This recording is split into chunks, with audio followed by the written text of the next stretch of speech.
Well, I think there are probably two primary factors. One is this very archaic almost 17th century mindset of a nation state. Mm-hmm. So for any governments to claim the least amount of legitimacy is that they have to maintain the concept of a state. In other words, a state can only be a state if there are boundaries, if there are borders. So to prevent people from entering country illegally or through irregular channels, you have to construct a reality that views those activities as criminal. As long as you apply this criminal justice framework, you have to identify criminals or the undesirable elements that threatened the statehood of any country. So that mindset is deeply rooted in those who govern.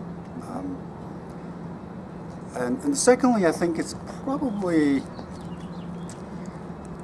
a tradition that started with our knowledge on organized crime. Somehow we view human smuggling as a collective organized activities.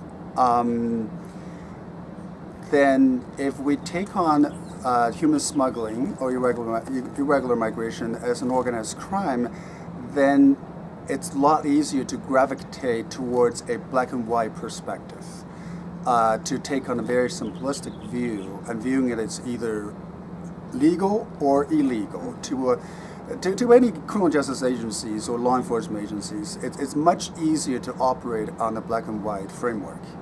And it's easy to subject everything that you see as a criminal activities, and therefore makes enforcement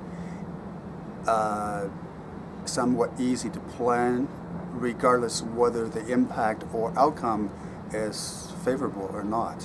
The unwillingness or inability to accept stories or narratives that contradict with the dominant narratives. Okay. It's difficult for them to reconcile that on one hand, they're supposed to fight the activities that undermine the boundaries of a country. On the other hand, I'm sure, these law enforcement people, they're not dumb, and they're in the field. I'm sure they've encountered stories that run counter the dominant narratives. But I think in order to maintain their legitimacy, as well as maintain, for the lack of a better word, the security of their jobs and their existence, and they must continue that narrative.